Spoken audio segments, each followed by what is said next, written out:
નમસ્કાર, હું છું સિદ્ધાર્થ પટેલ. મહત્વની ખબરમાં સ્વાગત છે આપનું. શરૂઆત કરીશું હેડલાઇનથી. ગાંધીનગરમાં 10 થી 12 જાન્યુઆરી સુધી વાઇબ્રન્ટ સમિટનું આયોજન. 3 દિવસ માટે વૈકલ્પિક રૂટ જાહેર કરાયા. 14 પોઈન્ટ્સનો પાર્કિંગ ઝોન જાહેર કરાયો. સરકારી નોકરીની તૈયારી કરતા યુવાનો માટે ખુશીના સમાચાર. ગૌણ સેવા પસંદગી મંડળ દ્વારા 4300 જગ્યાઓ માટે ભરતીની જાહેરાત કરાઈ.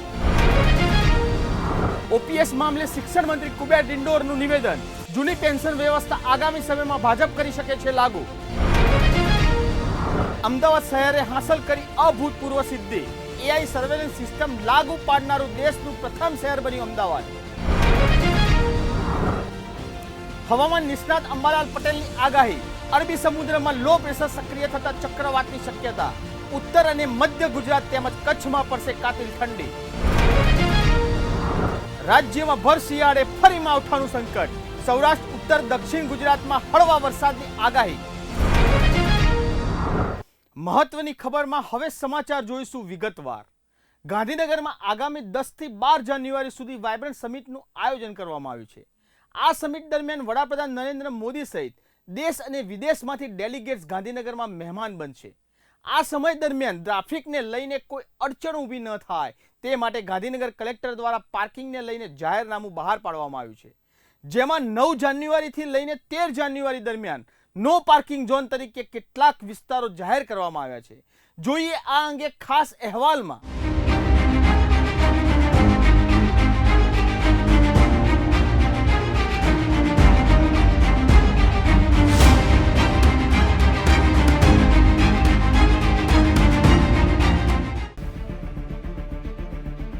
$502 પેકેજ વીઓ. ગાંધીનગરમાં આખરે 4 વર્ષ બાદ મહાત્મા મંદિર ખાતે વાઇબ્રન્ટ સમિટ યોજાવા જઈ રહ્યો છે. 10 જાન્યુઆરીથી 12 જાન્યુઆરી સુધી વાઇબ્રન્ટ સમિટનું આયોજન કરાયું છે. આ વખતની સમિટમાં કુલ 32 દેશના પ્રતિનિધિઓ ભાગ લેશે, જેના માટે તૈયારીઓ શરૂ કરી દેવાઈ છે. ખાસ કરી અને ગાંધીનગરમાં વાઇબ્રન્ટ સમિટને લઈ 3 દિવસ માટે કેટલાક વૈકલ્પિક રૂટ જાહેર કરવામાં આવ્યા છે. વીઓ. વાઇબ્રન્ટ ગુજરાતને લઈને ગાંધીનગરમાં વાહન વ્યવસ્થાના રૂટ બદલાશે. 10 જાન્યુઆરીથી લઈને 12 જાન્યુઆરી માટે રૂટ અંગે જિલ્લા કલેક્ટર દ્વારા આદેશ આપવામાં આવ્યા છે. નો પાર્કિંગ ઝોન, સાઇનબોર્ડ, લાઉડસ્પીકરને લઈને કેટલીક અગત્યની સૂચનાઓ આપી દેવામાં આવી છે. અમદાવાદ એરપોર્ટથી મહાત્મા મંદિર સુધી 14 પોઈન્ટ્સ નો પાર્કિંગ ઝોન જાહેર કરાયા છે, જે અંગે જરૂરી સ્થળો પર સાઇનબોર્ડ લગાવવા તેમજ લાઉડસ્પીકર દ્વારા લોકોને જાણ કરવા વહીવટી તંત્રને સૂચના આપી દેવામાં આવી છે. ત્યારે નજર કરીએ કયા રોડ પર છે no parking zone. Graphics view with music. Header. 9 થી 13 જાન્યુઆરી સુધી કયા રૂટ પર છે નો પાર્કિંગ ઝોન. G0 થી G5 સુધીનો મુખ્ય રોડ. G0 થી G5 સુધીનો મુખ્ય રોડ. G0 થી G5 સુધીનો મુખ્ય રોડ. જિલ્લા પંચાયતથી સેક્ટર 17 થઈ સેક્ટર 16 તરફ જતો એપ્રોચ રોડ તથા સેક્ટર 17/22 થી સેક્ટર 10. શોપિંગ સરકારી પ્રાથમિક શાળા સુધીનો એપ્રોચ રોડ તેમજ સેક્ટર 17 નો અંદરનો approach ring road. Circuit house સર્કલથી જીમખાના થઈ આયુર્વેદિક સર્કલ જિલ્લા પંચાયત થઈ ઘ રોડ સુધીનો રોડ. ચોર રોડ, BSNL ફૂટ રોડ થી ઉદ્યોગ ભવન થઈ મહાત્મા મંદિર જતો સેન્ટ્રલ વિસ્ટા સર્વિસ રોડ. મહાત્મા મંદિરથી સાયન્સ કોમર્સ કોલેજ બાજુથી G4 થઈ ટાઉન હોલ તરફ જતો central vista service road. Road number 3 થી હોટલ હવેલી તરફ જતો એપ્રોચ રોડ અખબાર ભવન સુધી. વૈષ્ણોદેવી સર્કલથી ઇન્દ્રોડા સર્કલ જ રોડ સેક્ટર 30 સર્કલ સુધીનો રોડ. ઇન્દિરા બ્રિજથી ઇન્દ્રોડા સર્કલ સુધીનો રોડ, શાહપુર સર્કલથી બાયપાસ સરગારાણ ચોકડી સુધીનો રોડ, શાહપુર સર્કલથી બાપા સીતારામ ચોકડી થઈ ગિફ્ટ સિટીના ગિફ્ટ ક્લબ સુધીનો રોડ. વ્યૂ વાઇબ્રન્ટ સમિટને કારણે માર્ગો બંધ રહેતા વૈકલ્પિક રસ્તાઓ પરથી અવર જવર કરી શકાશે. તો જોઈએ કયા છે વૈકલ્પિક માર્ગો. Graphics view with music. Header વૈકલ્પિક માર્ગો. વૈકલ્પિક માર્ગ ચ0 સર્કલથી ચ રોડ થઈ ચ7 થી સેક્ટર 30 તરફ પ્રવેશ કરી શકાશે. વૈકલ્પિક માર્ગ C30 સર્કલથી રોડ નંબર 7 થઈ ચ રોડ તરફ પ્રવેશ કરી શકાશે. વાવોલ ગામ તરફથી રેલવે ક્રોસિંગ થઈ ખ3 તરફ જતા રોડ પર જનતા માટે પ્રતિબંધ. વૈકલ્પિક માર્ગ વાવોલથી ક રોડ ક5 સર્કલ થઈ ક6 સર્કલ જીઆઈડીસી સર્કલથી ક7 રોડ થઈ ગાંધીનગરમાં પ્રવેશી શકાશે. ક રોડ હોટેલ લીલાકટથી રેલવે ક્રોસિંગથી ખ રોડ જીઈબી કટ તરફ આવતા રોડ પર પ્રતિબંધ.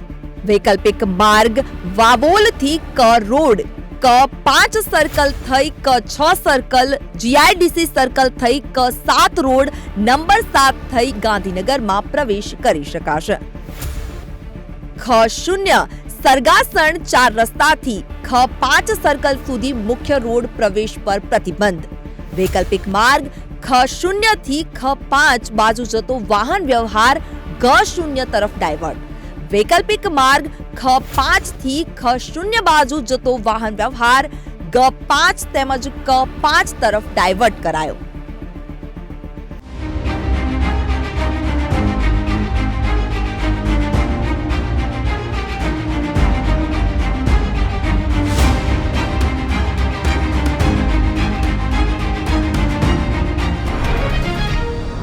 ગૌણ સેવા પસંદગી મંડળે 4300 જગ્યાઓ માટેની ભરતી જાહેર કરી છે. આજથી અરજી પ્રક્રિયા શરૂ કરી દીધી છે. અલગ અલગ કેડર્સના ભરતી બહાર પાડવામાં આવી છે. જુઓ એ અમારા આ ખાસ અહેવાલમાં.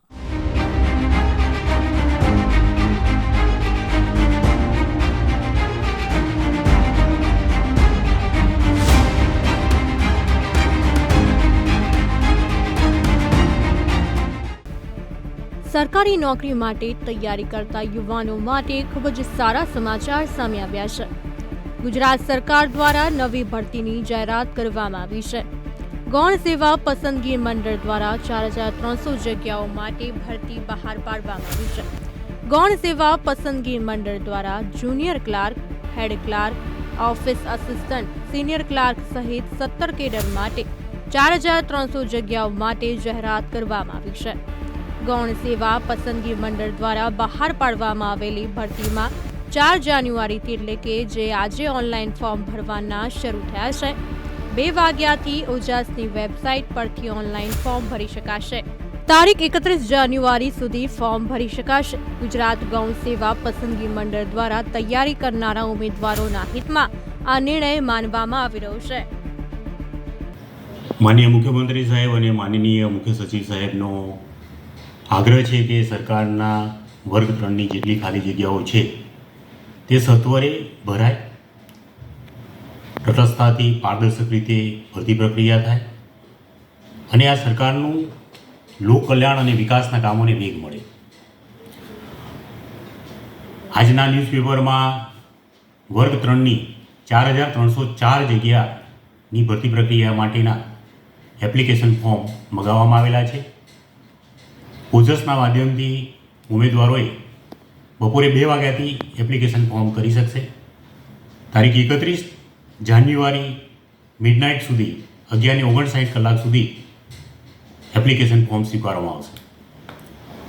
ઉમેદવારે ઓનલાઈન જુદી જુદી 22 કેડરો છે. 22 કેડરોની વર્ગ 3ની 22 કેડરોની જગ્યા ભરવા માટે ઉમેદવારે એક જ ફોર્મ, સિંગલ ફોર્મ ભરવાનું છે અને આ 31 તારીખ સુધી ફોર્મ સ્વીકારવામાં આવશે. ગૌણ સેવા મંડળે બીજી તરફ પરીક્ષા ફીમાં પણ ફેરફાર કર્યો છે. 500 રૂપિયા ફી દરેક ઉમેદવાર ભરવાની રહેશે. મંડળ દ્વારા નક્કી કરાયું છે કે જે ઉમેદવારો પરીક્ષા આપવા આવશે તેને ફી પરત કરવામાં આવશે. પહેલા ગૌણ સેવા દ્વારા લેવામાં આવતી પરીક્ષામાં 112 રૂપિયા ફી પોસ્ટ ઓફિસમાં ચલણ ભરીને ભરવાની હતી, જેને નવા નિયમ મુજબ 500 રૂપિયા કરી ઓનલાઈન ફી રાખવાનો નિર્ણય લેવામાં આવ્યો છે અને તે પણ ઓનલાઈન ભરવામાં આવશે, જેથી વિદ્યાર્થીનો સમય પણ બચાવ થઈ શકશે. અત્યાર સુધીની આપણી પરીક્ષા ફી લેવાનું માધ્યમ પોસ્ટ ઓફિસ મારફત પોસ્ટ ઓફિસથી હતું. જનરલ કેટેગરીના ઉમેદવારોએ 100 રૂપિયા ફી ભરવાની થતી હતી. આ પરીક્ષા પદ્ધતિમાં બે મુખ્ય ફેરફારો કર્યા છે અમે. એક તો પરીક્ષા ફી, જેને આપણે ડિપોઝિટ ગણવી જોઈએ. ડિપોઝિટ પરીક્ષા ફી જનરલ કેટેગરીના ઉમેદવારો માટે 500 રૂપિયા અને SC, ST, SCBC, servicemen, x servicemen, દિવ્યાંગ ઉમેદવારો માટે 400 રૂપિયા પરીક્ષા ફી પેટે ડિપોઝિટ કરવાના છે. આ પરીક્ષા ફી SBI ઈ પેમેન્ટથી જમા કરાવવાના છે. ઉમેદવાર પોતાના વોલેટથી, ડેબિટ કાર્ડથી ઓનલાઈન પેમેન્ટ જનરલ કેટેગરીના ઉમેદવાર માટે 500, અનામત કેટેગરીના ઉમેદવારો માટે 400 રૂપિયા મંડળમાં જમા કરાવવાના છે. જે ઉમેદવાર પરીક્ષામાં આવશે એ ઉમેદવારને આ ફી પરત કરવાની છે. જે માધ્યમથી એને ફી ભરી છે એ જ માધ્યમથી એના એકાઉન્ટમાં ફી પરત જતી રહેશે. જે ઉમેદવાર પરીક્ષામાં હાજર નહીં રહે, પરીક્ષા આપવા આવતા નથી, એવા ઉમેદવારોની ફી પરત આપવાની રહેતી નથી. તે સરકારમાં જમા લઈ લેવામાં આવશે. ગૌણ સેવા દ્વારા નવા ફીના ધારાધોરણ મુજબ જનરલ કેટેગરીના ઉમેદવારો માટે 500 રૂપિયા તેમજ અનામત કેટેગરી માટે 400 રૂપિયા ઓનલાઈન જમા કરાવવાનો નિર્ણય લેવામાં આવ્યો છે. જે ઉમેદવાર પરીક્ષા આપશે તે વિદ્યાર્થીઓને ફી પરત આપવામાં આવશે. જે ઉમેદવારો પરીક્ષા આપવા નહીં આવે તેને ફી પરત આપવામાં નહીં આવે અને ફી સરકારમાં જમા કરાવી દેવામાં આવશે.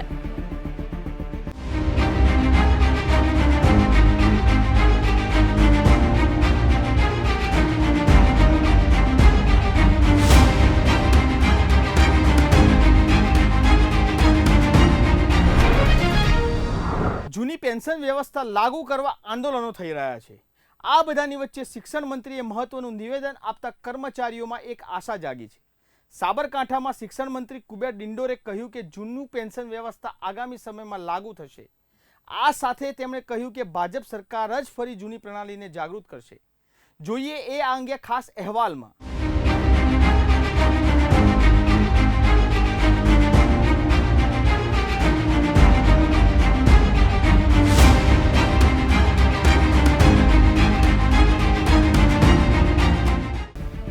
જૂની પેન્શન યોજના ટૂંક સમયમાં શરૂ થાય તેવા એંધાણ છે, જેમાં જૂની પેન્શન યોજના ફરી શરૂ કરવા શિક્ષણ મંત્રીનું નિવેદન સામે આવ્યું છે. તેમાં શિક્ષણ મંત્રીએ જણાવ્યું છે કે ભાજપની સરકાર જૂની પેન્શન યોજના ફરી શરૂ કરશે. તારીખ જાહેર નથી કરતા, પણ ભાજપ સરકાર જ કરશે. હિંમતનગરના કાંકરોલ ખાતે જિલ્લા શિક્ષક સંઘના યોજાયેલ ચિંતન શિબિર અને અધિવેશનમાં શિક્ષણ મંત્રીનું આ નિવેદન સામે આવ્યું છે. વિભાગોના કર્મચારી છે. આપણું શિક્ષણ વિભાગ એટલું નથી એમાં, પણ આમાં નેતૃત્વ બધા આપણે લઈએ છીએ. એમાં નેતાગીરી આપણે લઈએ ને, આમાં પાછા બધા આપણે. પણ બાકી તો 26 વિભાગો છે ભાઈ, બધા તમામ કર્મચારીનો પ્રશ્ન છે. અને એ પણ આપણી સરકાર જ, ભાજપ સરકાર જ, આપણે જ કરીશું. નરેન્દ્રભાઈ મોદી સાહેબ જ કરશે. વૈશ્વિક નેતા છે. ફરીથી ચૂંટણી આવવાની છે એપ્રિલ મેમાં. મોદી સાહેબ સ્પષ્ટ બહુમતીથી ફરીથી દેશના વડાપ્રધાન બનવાના છે, એમાં કોઈ બે મત નથી. એટલે પેલું રામ મંદિરનું નિર્માણ થઈ ગયું ને, હવે 22 તારીખે એનું ઓપનિંગ, ઉદ્ઘાટન. એટલે પહેલાં આપણે કહેતા ને કે મંદિર વહી બનાએંગે લેકિન તારીખ નહીં બતાએંગે, એવું હતું ને. એટલે તારીખ બતાવ્યા વગર કામ કરીશું, ચિંતા કરતા નહીં એ બાબતમાં, એમ કહું છું તમને. 22 તારીખ છે ને, પેલી આ જીપીએફ સીપીએફની વાત કરું છું. કરું અમે, પણ તમે ટાઈમ પેલું ચૂંટણી પહેલાં ને એના પછી એવું ના કરતા. કરવાનું આપણે જ છે. એટલે તારીખને અમે તારીખ જાહેર નહીં કરતા, કરીશું આપણે એમ. એટલે વિશેષમાં મિત્રોની ચિંતા ના કરતા, એ કામ પણ આપણે કરીશું. रख हौसला वो मंजर भी आएगा, रख हौसला वो मंजर भी आएगा, प्यासे के पास चल के समंदर भी आएगा, थक कर ना बैठे मंजिल के मुसाफिर, मंजिल भी मिलेगी और मिलने का मजा भी आएगा। જૂની પેન્શન યોજના એક પેન્શન યોજના છે જે હેઠળ સરકારી કર્મચારીઓનો પગાર તેમની નિવૃત્તિ પર આધારિત હતો. આ યોજના હેઠળ નિવૃત્ત કર્મચારીના મૃત્યુ પછી તેના પરિવારના સભ્યોને પણ પેન્શન આપવામાં આવતું હતું. જો કે કેન્દ્ર સરકાર દ્વારા પેન્શન સુધારાના ભાગરૂપે ભારતમાં જૂની પેન્શન યોજના નાબૂદ કરવામાં આવી હતી. આ યોજના 1 જાન્યુઆરી 2004થી રદ કરવામાં આવી હતી. આમાં મોંઘવારી ભથ્થું વગેરે જેવા ઘટકો સહિત નિવૃત્તિ સમયે લેવામાં આવેલા છેલ્લા પગારના અડધા જેટલા નિર્ધારિત લાભ પેન્શન ઉપલબ્ધ હતું. રાષ્ટ્રીય પેન્શન સિસ્ટમ 22 ડિસેમ્બર 2003ના રોજ અમલમાં આવી છે. આ અંતર્ગત ઓલ્ડ પેન્શન સ્કીમ લાગુ કરવામાં આવી હતી, જ્યાં જૂની પેન્શન યોજનામાં નિવૃત્તિ સમયે છેલ્લા મૂળભૂત પગારના 50% સુધી ફિક્સ પેન્શન ઉપલબ્ધ હતું. જૂની પેન્શન સ્કીમ પણ નિવૃત્તિ પછી બાંયધરીકૃત આવક પ્રદાન કરે છે.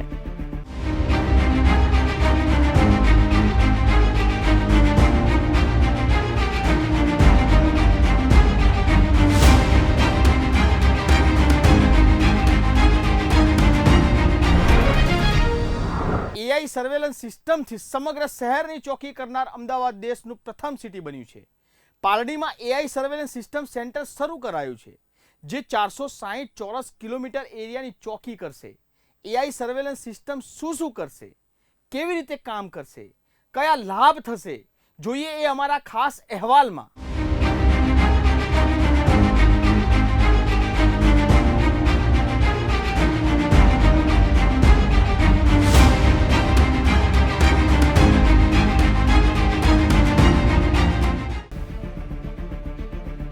અમદાવાદે દેશમાં એક અભૂતપૂર્વ સિદ્ધિ હાંસલ કરી છે. આર્ટિફિશિયલ ઇન્ટેલિજન્સ દ્વારા સમગ્ર શહેરની ચોકી રાખનારું અમદાવાદ દેશનું પહેલું શહેર બની ગયું છે. હજુ સુધી ભારતમાં એક પણ સ્થળે આર્ટિફિશિયલ ઇન્ટેલિજન્સ દ્વારા સમગ્ર શહેરની દેખરેખ થતી નથી, પરંતુ હવે અમદાવાદે આ પહેલ કરી છે. એટલે સરળ શબ્દોમાં કહીએ તો એઆઈ દ્વારા સમગ્ર શહેર પર બાજ નજર રાખશે અને નાના મોટા ગુનાઓ પણ પકડાઈ જશે. જોકે સાથે નાગરિકોને પણ ઘણા લાભ થવાના છે, જેમ કે રખડતા ઢોરના ત્રાસમાંથી મુક્તિ મળશે. તે ઉપરાંત ગેરકાયદેસર પાર્કિંગની સમસ્યા અને ગંદકીની સમસ્યામાંથી પણ છુટકારો મળશે. અમદાવાદના પાલડીમાં અત્યાધુનિક આર્ટિફિશિયલ ઇન્ટેલિજન્સ સક્ષમ કમાન્ડ એન્ડ કંટ્રોલ સેન્ટર બનાવાયું છે, જ્યાં 2 થી 3 મીટરની નોંધપાત્ર સ્ક્રીન લગાડવામાં આવી છે અને તેના દ્વારા અમદાવાદ અને તેની આજુબાજુના 460 ચોરસ કિલોમીટરના વિશાળ વિસ્તારની દેખરેખ રાખશે. એઆઈ સર્વેલન્સ સિસ્ટમમાં live drone footage, traffic signal અને બસોમાંથી કેમેરા ફીડનો સમાવેશ થાય છે અને આના દ્વારા જ સમગ્ર શહેરની દેખરેખ રાખવામાં આવશે. એઆઈ સર્વેલન્સ એકી સાથે ઘણા બધા કામ કરી શકવા સક્ષમ છે, જે ટ્રાફિક ઉલ્લંઘન પર બાજ નજર રાખશે. તે ઉપરાંત ગુમ થયેલા લોકોને પણ શોધી શકે છે, તેમજ શંકાસ્પદ પ્રવૃત્તિઓને ઓળખવાની વાત હોય. આ એઆઈ સંચાલિત સિસ્ટમ મ્યુનિસિપલ કોર્પોરેશન અને પોલીસ બંને માટે વરદાન રૂપ બનાવવાની છે. આ સિસ્ટમમાં એઆઈની ભૂમિકા મહત્વની છે, કારણ કે તે રિયલ ટાઈમમાં આવતા ફૂટેજનું વિશ્લેષણ કરે છે. લાઈવ ફૂટેજ વિશ્લેષણથી માંડીને સંબંધિત માહિતી મેળવવા માટે રેકોર્ડ કરેલા ફૂટેજના કલાકો સુધી એઆઈ આ કાર્યોને અસરકારક રીતે સંભાળે છે. તે ઉપરાંત ગેરકાયદેસર પાર્કિંગ સ્ટોલ, કચરો એકઠો કરવા અને લોકોની બીજી સમસ્યાઓ ઓળખવામાં મદદ કરે છે. સમગ્ર શહેરના ટ્રાફિક પર નજર રાખશે, રખડતા ઢોરને પકડવામાં મદદ કરશે, ગેરકાયદેસર પાર્કિંગને ઓળખી શકશે, સ્વચ્છતા પર ખાસ નજર રાખશે, ગુનેગારોને પકડવામાં પણ મદદ કરશે. એક નોંધપાત્ર ઉદાહરણ અમદાવાદમાં રખડતા પ્રાણીઓનું અસરકારક સંચાલન છે. AI કંટ્રોલ રૂમે રખડતા ઢોરની સમસ્યા ઉકેલવામાં નિર્ણાયક ભૂમિકા ભજવી હતી, કારણ કે તેણે રખડતા પ્રાણીઓને ઓળખી કાઢીને તેને પકડવામાં મદદ કરી હતી. આ AI મોનિટરેડ સિસ્ટમના અમલીકરણ પછી અમદાવાદના રહેવાસીઓએ સલામતીની લાગણી અનુભવી છે અને ટ્રાફિક મેનેજમેન્ટ અને એકંદરે સ્વચ્છતામાં સુધારો આવ્યો છે. અમદાવાદની આ નવી પહેલ આગામી દિવસોમાં દેશના બીજા શહેરો પણ અપનાવે તે નક્કી છે.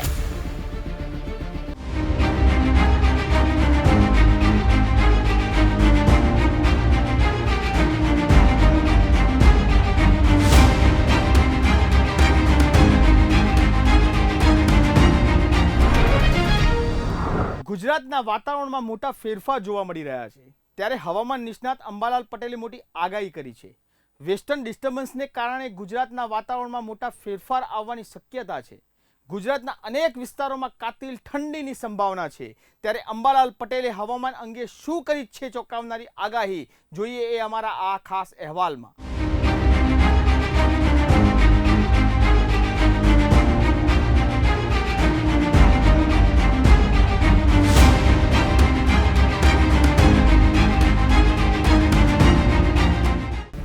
હવામાન વિભાગે ગુજરાતમાં ભર શિયાળે ફરી માવઠાની આગાહી કરી છે. હવામાન વિભાગની આગાહી અનુસાર રાજ્યમાં કમોસમી વરસાદ પડે તેવી સંભાવના વ્યક્ત કરી છે. હવામાન વિભાગની આગાહી અનુસાર 8 થી 10 જાન્યુઆરી દરમિયાન વરસાદ પડે તેવી સંભાવના વ્યક્ત કરી છે. સૌરાષ્ટ્ર, ઉત્તર અને દક્ષિણ ગુજરાતમાં હળવા વરસાદની આગાહી વ્યક્ત કરવામાં આવી છે. તો સૌરાષ્ટ્રમાં રાજકોટ, જૂનાગઢ, ગીર સોમનાથ, અમરેલીમાં વરસાદની શક્યતા વ્યક્ત કરવામાં આવી છે. તો દક્ષિણ ગુજરાતમાં નવસારી, વલસાડ, ડાંગ, દમણમાં પણ વરસાદ પડે તેવી સંભાવના છે. બનાસકાંઠા, સાબરકાંઠા, અરવલ્લી, મહીસાગર, દાહોદ સહિતના જિલ્લાઓમાં વરસાદની આગાહી કરવામાં આવી છે. તો આગામી 2 દિવસ તાપમાનમાં ફેરફાર નહીં થાય તેવી સંભાવના છે.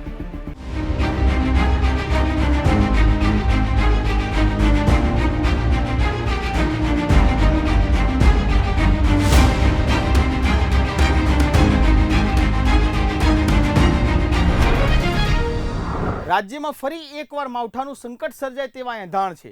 હવામાન વિભાગની આગાહી અનુસાર રાજ્યમાં કમોસમી વરસાદ પડે તેવી સંભાવના છે.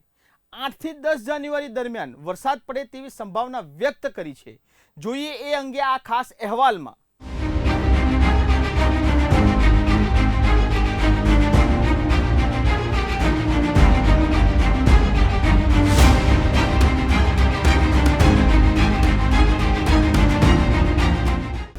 ગુજરાતમાં કાતિલ ઠંડીના રાઉન્ડની આગાહી કરવામાં આવી છે. હવામાન નિષ્ણાંત અંબાલાલ પટેલે ઉત્તર અને મધ્ય ગુજરાત તેમજ કચ્છમાં ઠંડીની આગાહી કરી છે. અરબી સમુદ્રમાં લો પ્રેશર સક્રિય થતા ચક્રવાતની શક્યતા દેખાઈ રહી છે. હાલ ઉત્તરના તેજીલા અને બર્ફીલા પવનોને કારણે ગુજરાતીઓ ઠૂંઠવાઈ રહ્યા છે. હવામાનને લઈને આગાહીકાર અંબાલાલ પટેલની આગાહી મુજબ નબળા વેસ્ટર્ન ડિસ્ટર્બન્સને કારણે ગુજરાતના વાતાવરણમાં મોટા ફેરફાર આવશે. અંબાલાલે ચેતવણી આપી કે ઉત્તર ભારતમાં હિમવર્ષા થતાં ગુજરાતના હવામાન ઉપર મોટી અસર થશે. આજથી રાજ્યમાં કાતિલ ઠંડીનો દોર શરૂ થશે. ઉત્તર ગુજરાત, મધ્ય ગુજરાત અને કચ્છમાં કાતિલ ઠંડીની આગાહી છે. જો કે આ વર્ષે કોલ્ડ વેવની શક્યતા નહીવત છે. અંબાલાલ પટેલે આગાહી કરી કે અલ નીનો અને ગ્લોબલ વોર્મિંગને કારણે વાતાવરણની વિપરીત પરિસ્થિતિ સર્જાઈ છે. આવી સ્થિતિમાં અરબી સમુદ્રની અંદર લો પ્રેશર સક્રિય થતા ચક્રવાતની પણ શક્યતા છે. કર્ણાટક અને તમિલનાડુ વચ્ચે તેની વધુ અસરની શક્યતા છે. અરબ સાગરના ભેજના કારણે 7 જાન્યુઆરીમાં રાજ્યના વાતાવરણમાં પલટાની શક્યતા છે. તો બીજી તરફ ગુજરાતના અનેક શહેરોમાં ઠંડીનું જોર વધ્યું છે. મોટાભાગના શહેરો અને ગામોમાં ગાઢ ધુમ્મસની ચાદર ફેલાયેલી જોવા મળી છે. આ કારણે વિઝિબિલિટી ઘટી છે. વાહન ચાલકો હેડલાઇટ શરૂ રાખી આગળ ધીરે ધીરે વધી રહ્યા છે. તો વહેલી સવારે વાહન ચલાવવામાં તકલીફો પડી રહી છે. ગુજરાતના અનેક શહેરોમાં હિલ સ્ટેશન જેવો માહોલ જોવા મળ્યો છે. જો કે આગાહી મુજબ હજી ઠંડીનું જોર વધશે.